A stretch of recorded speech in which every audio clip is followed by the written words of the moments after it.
अल्हम्दुलिल्लाह वस्सलातु अला रसूलिल्लाह। जमात की नमाज के साथ शरीक होने का तरीक़ा ये है, अगर शुरू ही से इमाम के साथ जमात की नमाज शुरू की है तब तो अल्लाहु अकबर कहकर हाथ बांध लें और सुब्हानकल्लाहुम्मा पढ़कर खामोश हो जाएं। और अगर इमाम ने ज़ोर से कुरान पढ़ना शुरू कर दिया है, इस सूरत में सिर्फ अल्लाहु अकबर कहकर हाथ बांध लें और खामोश हो जाएं, सुब्हानकल्लाहुम्मा पढ़ने की ज़रूरत नहीं है।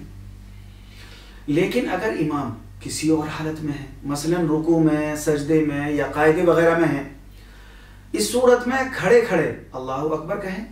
अब अगर चाहें तो 2-3 सेकंड के लिए हाथ बांध लें और अगर चाहें तो ना बांधें, दोनों तरह सही है।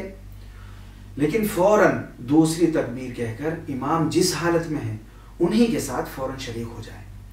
और अगर हाथ बांधने का मौका ना हो तो हाथ नहीं बांधें। मसलन इमाम रुकू में है और उनके रुकू से उठने का खौफ है, इस सूरत में अगर सिर्फ अल्लाह अकबर कहकर फौरन रुकू में इमाम के साथ शामिल हो जाएं तब भी नमाज हो जाएगी। इसलिए कि नमाज शुरू करने के लिए पहली तकबीर यानी अल्लाह अकबर कहना ये ज़रूरी और फ़र्ज़ है, और दूसरी तकबीर वो सुन्नत है, ज़रूरी नहीं है, इसलिए उसके बगैर नमाज हो जाएगी।